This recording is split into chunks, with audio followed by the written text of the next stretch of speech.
Guys, welcome back to Serial at Midnight. My name is Heath Holland, and I'm so excited because I am joined by Jason and Sean Mendelson to talk about the soundtrack of our lives, about Vince Guaraldi and the music of Peanuts. Guys, welcome back. Thank you for having us, Heath. It's a pleasure to be with you again. We had a great conversation. For people that are just joining, that are just watching this video and haven't seen our conversation about the Charlie Brown Thanksgiving soundtrack, that's a good place to start. But there's a lot has happened that was just like 5 months ago as I'm recording this that conversation happened, but there's been a lot of things that have happened since then. So there's a new soundtrack out for It Was a Short Summer, Charlie Brown, right? So just let's start there. It was a record store day thing. Go for it. Our first foray as a label was to release the Charlie Brown Thanksgiving for its 50th anniversary. And so then we decided, well, the 55th anniversary of It's a Short Summer has come out, is this year. And so we planned and did release through Record Store Day an exclusive green 45 RPM, 12-inch soundtrack album for the first time ever for that title. So we were thrilled to have it come out. We'd never done this before. We'd never done a Record Store Day event before. And we enjoyed both preparing it for them, releasing it with them. And also Sean got to go to his first Record Store Day, which was a very unique experience, to say the least. Yeah, I live in the South Bay, San Jose area, Bay Area, and I went to Rasputin the morning of Record Store Day, and it was exciting because I got to go in there and say, "What's this all about?" And I learned a lot from the employees about how it works, how it operates, the excitement in the air. And just in the last, I'd say 6 months, my brother and I have learned a lot about not only vinyl in general and how it's produced and manufactured and how to do that the best way possible for the fans, but also learning about how Record Store Day operates and how we can be a part of it in the future. And it was such a great feeling because, again, we made these albums to celebrate Vince Guaraldi's great music. Most of this album in particular, none of this music's ever been released as a phono record before or in any way apart from the show. And to get that out to the fans was our primary goal, but there's a lot of fans. There's fans of vinyl, there's fans of Vince Guaraldi, there's fans of Peanuts. And I think the great thing is that they ran out very quickly. Of the 1,200 that were made for the Record Store Day here in the States, I think they're all gone now. So unfortunately, we didn't get it to everybody as quickly as we would have hoped. But I think that as an initial foray into that cultural event, it was very eye-opening and very gratifying. I was telling you guys before we hit record that I tried to get it in my record store, and it was like, oof. I mean, people started camping. They camped out the day before, the night before records. Not even the night before. They started lining up at like noon the day before. So it's become this huge, it's intimidating, honestly, because there's some of the things that like 1,200 it's low, right? But it's also like there's some that are like, there's 300 copies all over the world. Good luck, And so it's this chase thing. So there is something exciting, obviously, for the fans to feel that they've earned it. They go in and they earned it. And it is unfortunate when it's not available out of store, or they sell the first two out in the first 10 seconds, which we heard from a couple of different folks. But I actually have to go back to the store to find out if they sold any at my local store specifically. But what was really interesting when you talk about the event of it all is it's such a cross section. I saw teenagers there, I saw older people there, and everybody in between. And so I think it's, as you know, it's become bigger and bigger over the past few years, especially post-COVID. And we're just happy to be riding the wave with everybody else. Well, and the thing also is we've appreciated the fans getting the vinyl. We've put a lot of effort into making it a really neat package. We've got the art from the show. We've got great liner notes by Derek Bang, who did the biography of Vince Guaraldi, and Sean did some. I think I did a little note in there too. There's from both of you guys, there's great liner notes. So I think there's a great it's a nice little artifact that we're really proud of. And so we were excited that people got it. And I think part of the excitement is we can now, I think, officially say that because it was so successful, we plan to release it in an exclusive or a limited release on July 5th of both a CD, which I have, it's up behind me here. There's a CD here. Sean's got the CD, which is similarly constituted to the record, but has all the tracks, including the bonus tracks, and also another 45 RPM vinyl. And then this is a Record Store Day indie exclusive, will be a blue. We're calling it Summer Night Blue vinyl. So if you didn't get the camp green version, there will be this blue one in addition to a regular black one, and it'll be available digitally. And again, that'll be July 5th. And this is the first time we're talking about it. So we're so happy to talk about it. The pre-order should be available when you're watching this, I hope. But the goal will be that anybody that wants to get it can get it in all the different ways you can. And you mentioned digital, right? And streaming as well. Yeah, that'll all be available July 5th. So we think the show came out. It's one of those things that's funny. One of the history about the show, it was a short summer, Charlie Brown. In 1969, when they made the show, and our father was the producer on it, there were a lot of things going on. They were making their first feature film called A Boy Named Charlie Brown. They were doing documentaries. My father had 3 other network shows that year. And when Short Summer was about to be made, they didn't finish it in time. It was supposed to be called It Is a Short Summer, Charlie Brown, and come out at the beginning of the summer. And what ended up happening was they didn't finish it. They had to push it. And they put in this flashback sequence. So it's now after the summer, and they made it was a short summer.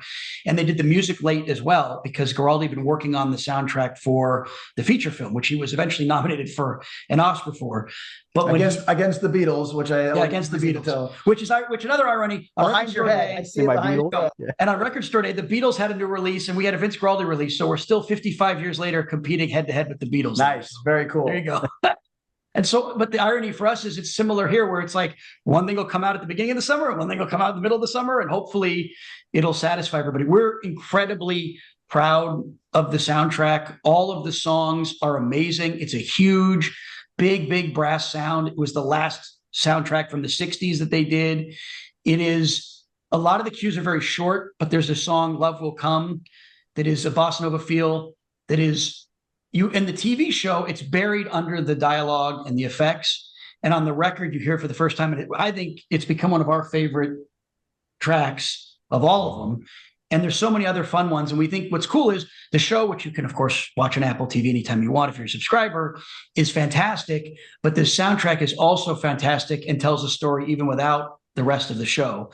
And so that, along with the bonus tracks, which is part of what makes it so fun for us, every one of these albums, from Thanksgiving to Short Summer to the future ones we do, you're going to hear these bonus tracks that are either alternative takes that didn't make the show, or literally things that should have been in the show and never were. We don't know why, including some compositions that have never been heard.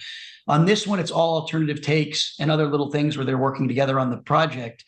But it is amazing. And for us, who's lived with this our whole lives and known this music intimately forever, finding these things that we'd never heard, that literally have probably never been played on a machine or heard since they were recorded and not used on the special 55 to 60 years ago, is a real treat. And we hope that's the same for everybody that gets to hear these and listen to these things. It's incredible music. And it's the same conversation we had for Thanksgiving, where it's like hearing it for the first time because it's balanced so differently. You know, I listened to the new album and then I watched the special and I was like, where's the music? Because it's so far down. And then like when you listen to the album, now the record, it's just like right there. It's so alive and it's so evocative of the times. I like the vibes. You guys are like I guess this xylophone is what I think about, but you know, the all over this. It's got such a classic late 60s sound. Listen, I'm a Pebble Beach man myself. Like that's one of our favorite tunes, and we always talk to David Benoit, who Jason and I consider the torchbearer of continuing Guaraldi's music, and he plays a lot of shows that are Guaraldi based. But Victor Feldman, who you're talking about as the percussionist on this, plays the vibraphone. It harkens back to the 50s when Vince Guaraldi first started. He was with Cal Tjader, and Cal Tjader was famous for playing, xylophone, vibraphone. And this is the only album of the Peanuts specials that features that percussive sound in such a fun way. Mm-hmm. And this particular album, what I think is exciting about it is that brightness that comes from that timbre, that quality of that sound. The tempos of these songs are all upbeat, except for that Love Will Come, which Jason mentioned, which is a nice down-tempo, lovely ballad type song. It's the longest one. It's our favorite one, probably. The drumming on it, if you listen to Air Music and Masked Marvel, it's Jack Sperling plays the drum and just super fast. It's insanely fast jazz drum patterns on the snare. And I think that this was an opportunity, like Jason said, when they were making A Boy Named Charlie Brown, to create a really focused, bright, big sound. And I don't think Peanuts gets any bigger than this from a recording perspective. As far as the amount of members, there's 9 or 10 guys on here, I think. And also, I think there's an intensity to it. There's an intensity and a fun, maybe the intensity isn't the right word. There's a fun aspect to it that stands in. Well, a part of it for the special is the kids go to summer camp, and it's the boys' camp versus the girls' camp. And of course, the girls' camp is dominant in everything, but there's a freneticness to that and a freedom to that where it isn't holiday based. It wasn't Christmas. It wasn't Halloween. But I think they'd all gotten to the point where they were really confident in how they could make these cartoons and these specials. And even for Guaraldi, a lot of the songs are compositions, like Pebble Beach is one of my favorites. And he did that on, there's a whole other story for another time, but the original thing my father and Charles Schultz and Vince Guaraldi worked on was a documentary called A Boy Named Charlie Brown, which is not the feature film called A Boy Named Charlie Brown, but that's where Pebble Beach was originated and written for that documentary. And this is now 6 years later. And even there's an alternative take we've got as a bonus track, which will be on all these different versions. And it is like, it's a more upbeat, it's a more frenetic, it's summer, let's go play feel. And I always think on the special too, whenever we did a clip show or we talk about the history of Peanuts, one of the main things we go to, which you just obviously have seen when you watched it, is the wrist wrestling at the end of the special between Lucy and Snoopy. And so that was where Vince decided to use Linus and Lucy again. And it's both the most, all right, it's one of the most energetic animated scenes that Bill Melendez ever did, but it's also, Guaraldi had a lot of fun just going to town on that Linus and Lucy in that context for that battle scene that they have, which is as close to the battle scene as they get in Peanuts. And it's just that B section, so back and forth. It's fun. It's trading blows as they trade their, wrist wrestling. And I do think tied to Thanksgiving was in the 70s. It's a holiday show. They're hitting a purpose with all the music, and they had the brass in there, which is great. But this one, which is from 4 years earlier, it's the last mono. So, and I would say what's distinctive is this is the end of an era as the 60s come to a close, and overdubbing. He becomes very much interested in multiple keyboards. As you remember from the Charlie Brown Thanksgiving, there's 3 and 4 keyboards.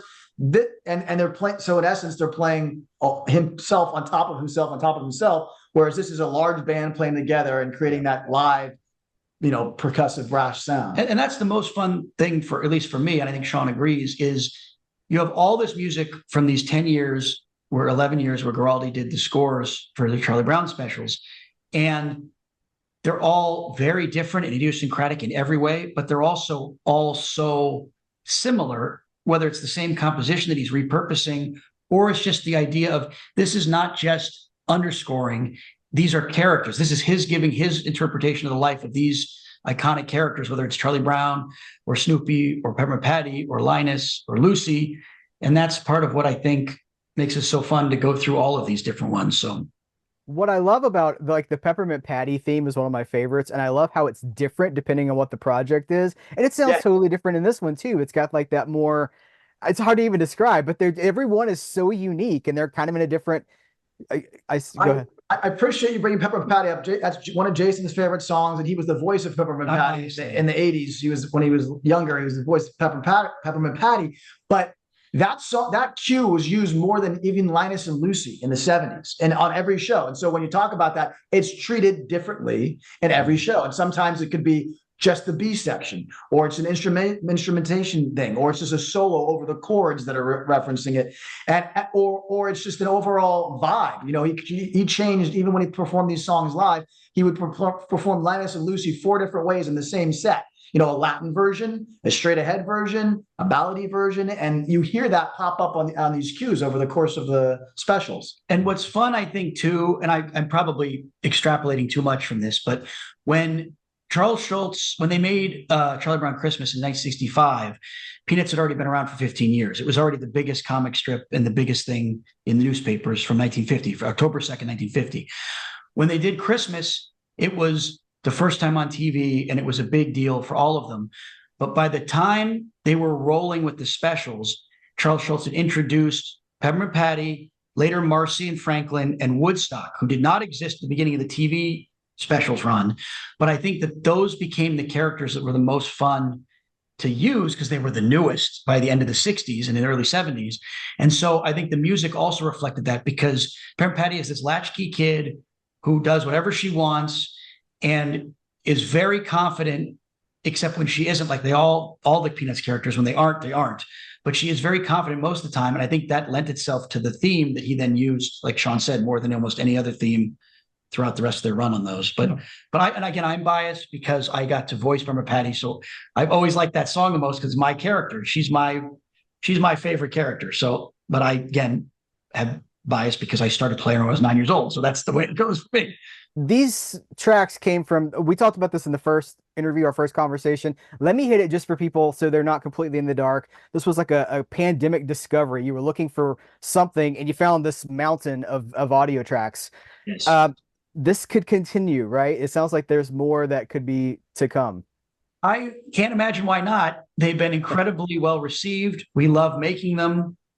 In the fall, we plan another release for the fall, which will be another soundtrack album. And I don't see why we can't keep doing that, because they're lovely pieces of both musical history that have never been heard, but also just another, like you were talking about, they're a stamp on their time. They're from their era, but I think they're timeless. I think it sounds just as good today as it did back then. And it isn't just, oh, this is 1969. It's also, this is where jazz was going, right? As it's trying to stay relevant with rock and roll. And on that note, yeah, it's kind of bittersweet, because the last piece of music that Guaraldi ever played before his sudden passing, in the middle of a gig, a 2-set gig in Menlo Park, which is just 10 miles from where we are right now, he was playing Eleanor Rigby. And he did multiple covers, the Rolling Stones, the Beatles. And 1969 obviously was sort of the end of rock and roll era, but at the same time, the Beatles now are inspiring garage rock. And so what's funny is Herb Ellis, who's a very famous jazz guitar player who plays on Short Summer, 2 years later, the next special, Play It Again, Charlie Brown, and he's playing garage rock, and they're trying to use a wah pedal, all these jazz guys. And it's great because these are really trained professional musicians who know how to hear music, but they're trying to figure out how to play rock. And it's in the show, it's Charlie Brown and Snoopy and the gang playing music, and they're faking it till they make it. And it works out for some reason. And so, yeah, it's the end of an era, but at the same time, Guaraldi embraced pop music where other jazz artists didn't. It served him well in the last 5-6 years of his life. He died in 1976, I believe, because he leaned into it. He'd make jazz covers of pop music, and he accepted where the music was going. And also one of the most fun things about listening to these, and you asked the question about finding the material. We've been looking for a way to have the best source whenever we do like a remastering of the shows. And we always went back to the source for the show, which was the final edited master for the special. And that was fantastic.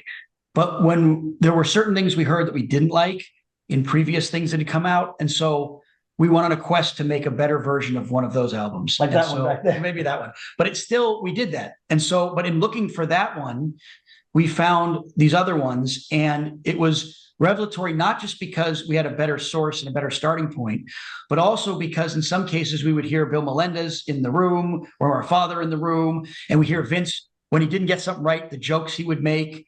And we got to hear, because he passed before we were even alive, but it's been such a huge part of our family our whole life. It was great to hear Vince Guaraldi and his sidemen sort of, in some cases, put the songs together. They literally would fix them in the session. And then that became the song that he would then play and be in all the shows. And to hear that, which we weren't even looking for, was a revelation. It was a great thing. And just one more quick thing, Heath, on that note is, this man, Guaraldi, would have continued his career. If he lived another 30, 40 years, he would have made more and more jazz. He would have, I'm almost certain, because my dad has kept his professional relationship with Charles Schultz and Bill Melendez all the way until everybody passed on. But what we have here is these things that people can now find and explore and hear. And it's almost like bringing him back to life in some kind of strange way, if that makes sense, because we're able to find more music that, it might not have been what he wanted to release in the late 70s or as his career went on, but it's an opportunity to serve him as stewards for his music, as Jason uses that word for what we're doing here. And so it's such an honor to be able to be a part of the process of getting this to the fans. and have Guaraldi stay present, so to speak. And what's great as well is you've got music, in many cases you've never heard it, because some of these tracks have never been released. And even if you've heard it on the shows, maybe Short Summer isn't on TV every year, like the Christmas show, like Charlie Brown Christmas or the other shows, but you instantly know what it is and can recognize it and know where it's going, because it's such a part of our cultural heritage now that even if you've never heard it, you think you have. And I just think the most gratifying thing for me with Thanksgiving was I was coming back from a basketball game right when it had come out, and I had 4 12-year-old boys in the car who've never listened to jazz. They've never listened to a record, because everything is, hey, insert your digital device, play this track. Right. Yeah. So they'll light up devices all across the world. Yeah. Exactly. But but it's literally it's everything is immediate, and you can call your attention to it, whatever. And this is an instrumental. There's one vocal on Thanksgiving. There's none on Short Summer, but it's instrumental. It's jazz. It's 50 to 55 years old. And I had an rapt audience that listened to the whole thing. We were on a 40-minute drive. They got through the entire album, and they're like, "That's cool. What's that?" And I was like, "Yeah, that's pretty cool." And so that for me was like, okay, if these preteens can handle this for 40 minutes, then this is still completely current and new and exciting. I saw a teenager on TikTok, which I never go to, with this record and proudly presenting it. I was like, oh my gosh, that's exciting that it's still hitting the nerve with a young generation. It transcends all generations. It's for everybody. It is for everybody. But we agree. Thank you. That's true. And again, it's just, it's pleasant, it's uplifting. And so, part of this is as we get into the fall here, the country often goes through some difficult things, and we're obviously going through some difficult things right now. Divisiveness, if you will. And I think one of the great things about Peanuts is, and this Guaraldi music is, it brings everybody together. That's right. It unifies everybody. And it makes everybody sort of universal. You can pause and remember the thing. If you remember Peanuts from your childhood, or the current new Peanut stuff that's going on, or whatever it is, it's very, it's unifying, but it's also just, it makes you feel good. It's just pleasant. Mm-hmm. So it makes you feel good. It's really uplifting music. Yeah. This particular album, just from beginning to end, it's just, even when it's a short tracks, I've been listening to them a lot lately. Mm-hmm. It's seamless, because it's hitting that same nerve. It's just bouncing along, swinging along. And the best thing about the vinyl, because you can't really stop it and start it or choose the order you want, is we think that the way the show worked, which is, I guess this is obvious, but it wasn't obvious to me, it follows the order the way the show did. So it tells the story. So it has the same arc. So even the short cues go together, because that's how it worked in telling the story in the special.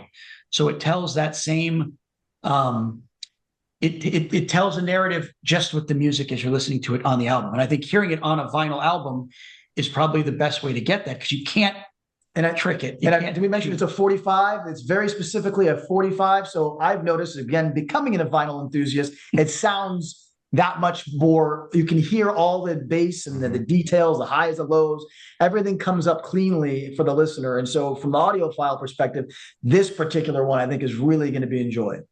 Yeah, that's right. So I think it'll be good. If somebody puts it on their turntable and it sounds slow, you got it on the wrong RPM. That's right. Hit the button. But you know what? I've done that too, and it's still, it's a different feel. It's a different thing. It's a new genre of music you create.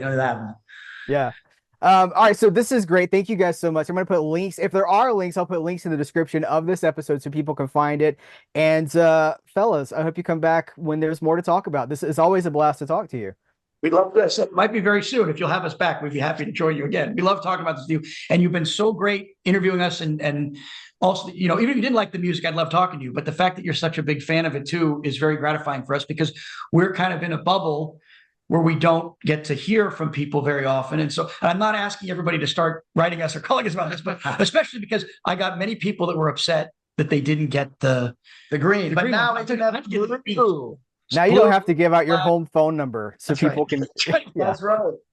But we're excited about this. And Jason, this is Jason's favorite color, by the way, of the album. Oh. So that's also. I do. And I think that, as I said, Record Store Day indie exclusive will have that blue one and in record stores. And it is my favorite color. So on the next album, I'll have to say this is my second favorite color or my third favorite color. And we have a standard black of vinyl as well, right? Yes, and the CD and all the digital ways you can get it. All the good stuff. And again, it'll be July 5th. It's the 55th anniversary of the special. And, I think it's the success the continued success of all the Guaraldi albums means there's no reason we can't do more of these. And as I said, we hope to be able to announce a new one coming out in the fall. We'll see you in the fall. That's what we're And hoping. I think that'll be really exciting too. That's a great one too. So Yeah. at some point there will be, we will run out, and then we will have to talk about what else there is, because Then you do special editions. You do. Well, you go back. sure I mean, there's also Vince Guaraldi also scored a bunch of our father's documentaries, and he also did a lot of other things that nobody has heard either. So I think part of what will be great is not only we celebrate all the work he did for Peanuts, but all of his other work we can celebrate in the future too. And I think I'm really looking forward to that as well. Yeah. So we got some other gems lined up to accompany these things. So yeah, absolutely. Great. So very exciting times. Thank you guys again for being here. This is a real honor for me. So thank you. It's been a pleasure, Heath. We appreciate your fandom. We appreciate how much you're into it, because that's what it's all about. And teaching us about this too, because again, we're still novices to most of this, but now we've got one record store day under our belt, and so we've got that going, Yeah. and more to come. So it'll be great.